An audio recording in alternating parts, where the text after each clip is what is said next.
బస్సులో ప్రయాణం ఏ విధంగా ఉందంటే మహిళలకు గౌరవాన్ని భంగం కలిగించే విధంగా ఉంది. వాస్తవంగా మహిళలకు గౌరవాన్ని భంగం కలిగించే విధంగా ఉంది. ఎందుకంటే ఒకరోజు వీర్నపల్లి నుండి సిరిసిలకు నేను కూడా ఫ్రీ బస్సే కదా, ఆధార్ కార్డు పట్టుకొని నేను కూడా సిరిసిలకు వెళ్ళడం జరిగింది. ఆ సిరిసిల వెళ్ళే క్రమంలో ఒకరు అసలు మహిళలు ఎంతమంది ఉన్నారంటే ఆ బస్సులో మహిళలు పురుషులు ఒకళ్ళొకరు కొట్టుకునే విధంగా, మహిళలు కానీ పురుషులు కానీ అసలు కూర్చోవడానికి నిలబడడానికి కూడా స్థలం లేని విధంగా ఉంది. ఎందుకంటే చిన్న పాపను ఎత్తుకొని ఒక ఆమె బస్సులో వచ్చింది, నిలబడ్డది. అన్న కొంచెం ప్లీజ్ నిలబడి అన్న, చిన్న పాపను ఎత్తుకొని ఆమె ఏ విధంగా నిలబడతారన్న కూర్చుందంటే, ఏందమ్మా గట్లా మాట్లాడుతున్నావు, నేనేమో డబ్బులు ఇచ్చి సీట్ కొనుక్కొని ఇక్కడ కూర్చున్నా, మీరు ఫ్రీ బస్ కదా నిలబడి రండి అని ఒక ఆయన చెప్తుండు. ఇంకా ఆయన చెప్తుండు, మీరు ఫ్రీ బస్సే కదమ్మా నిలబడి రావచ్చు కదా, మేము టికెట్ కొని కూడా నిలబడి ప్రయాణం చేయవలసి వస్తుంది అని ఇంకో ఆయన అంటుండు. వాస్తవంగా చెప్పాలంటే ఈ బస్సు ప్రయాణంలో మహిళా గౌరవాన్ని తగ్గించడమే తప్ప మహిళలకు ఉచిత ప్రయాణం అనేది ఎలాంటి సౌకర్యం లేదని కూడా ఈ సందర్భంగా తెలియదు. అదేవిధంగా ఈ కాంగ్రెస్ వాళ్ళు ఇచ్చిన 6 గ్యారెంటీలలో మరియు 18 సంవత్సరాలు నిండిన మహిళలకు ప్రతి ఒక్కరికి కూడా నెలకు 2500 రూపాయలు ఇస్తామని చెప్పారు. అది కూడా ఇప్పటి వాళ్ళు ఇచ్చిన దాఖలాలు లేవు, దాని తీసుడు సందర్భాలు కూడా లేదని కూడా ఈ సందర్భంగా నేను తెలియజేస్తా ఉన్నా. అదేవిధంగా 500కే మా ఆడబిడ్డలకు సిలిండర్లు అందిస్తామని చెప్పారు. కానీ ఇప్పుడేం చెప్తా ఉన్నారంటే ఒక సిలిండర్ బుడ్డికి 1000 రూపాయలైనా కట్టి తీసుకోవాల్సిందే, 1200 అయినా కట్టి తీసుకోవాల్సిందే. మిగతా పైసలు మీ అకౌంట్ లో జమ అవుతుంది, ఆ బుడ్డికి ఉన్న 500 మాత్రమే కట్ అవుతుందని చెప్తా ఉన్నారు. ఇది మాత్రం నిజంగా నమ్మలేకుండా పోతున్నాం మేమైతే. ఇంతకుముందు కాంగ్రెస్ ప్రభుత్వం ఉన్నా కూడా ఇదే వారంటీ ఉంటుండే.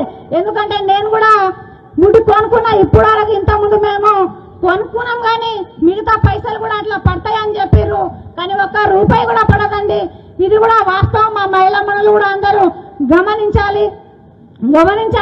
ఇవి గ్యారెంటీలు ఇస్తామని చెప్పేసి ప్రజలను నమ్మించి మోసం చేసి ఇలా అధికారంలో ఎక్కడం జరిగింది కాంగ్రెస్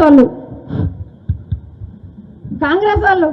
మరి కాబట్టి దయచేసి మా వీర్నపల్లి మండల ప్రజలు కూడా గమనించాలి, మా బీఆర్ఎస్ కుటుంబ సభ్యులు అందరూ గమనించాలి. మరి ఇలాంటి వ్యక్తులను మనము అధికారం తీసుకొస్తే మార్పులు అని కోరినాం.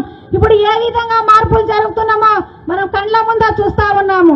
ఇప్పుడు కాంగ్రెస్ వస్తే ఎలాంటి కష్టం ఉండదని అన్నారు. మరి కాంగ్రెస్ వస్తే 24 గంటలు కరెంట్ వస్తుందా? నిజంగా నాకైతే ఉన్నది 1 ఎకరమే అన్న, 1 ఎకరం పొలం కూడా వాడతలేదు.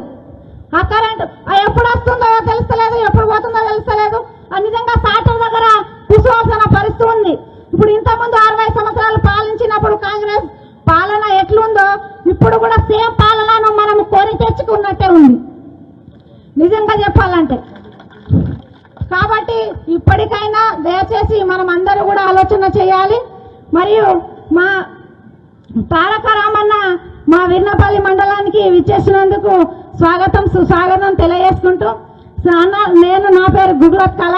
నేను గత 5 సంవత్సరాల నుండి బీఆర్ఎస్ పార్టీ మహిళా విభాగం అధ్యక్షురాలుగా పనిచేస్తా ఉన్నాను.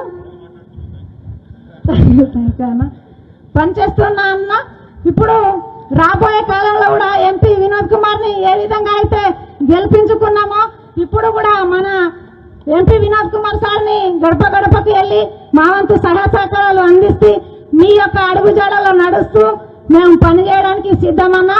కానీ నా యొక్క చిన్న రిక్వెస్ట్, ఇప్పుడు మా మహిళలను కూడా కొంచెం ముందుకు తీసుకెళ్ళడానికి ప్రయత్నం చేయండి. ఎందుకంటే విద్యార్థి విభాగాలతోటి మీటింగ్లు పెడతా ఉన్నారు, ఇప్పుడు యూత్లతోటి మీటింగ్ పెడతా ఉన్నారు. కానీ మా మహిళలతోటి కూడా మీటింగ్ పెడితే మీ మోటివేషన్లు నాకు చాలా అవసరం అన్నా. మీరు కంపల్సరీ మీ మోటివేషన్లో మాకు మోటివేషన్ చేసిన అయితే ఇప్పుడు నేనే కదా ఈ స్టేజ్ మీద ఎక్కి మాట్లాడడానికి. అలాంటి చాలా మందిలో కూడా ఊళ్ళో తండలలో ఉన్నారన్నా. వాళ్ళు కూడా మీ దగ్గర వచ్చి మాట్లాడాలి. మీ మోటివేషన్ వింటే ఇంకా మన పార్టీ బలోపేతం అవుతుందన్నా. మన పార్టీ పరంగా పనిచేయడానికి వాళ్ళు ముందుకు వస్తారన్న. అందుకే ఈ అవకాశాన్ని నాకు ఇచ్చినందుకు థ్యాంక్ యూ అన్న. ఇలాంటి అవకాశం థ్యాంక్ యూ.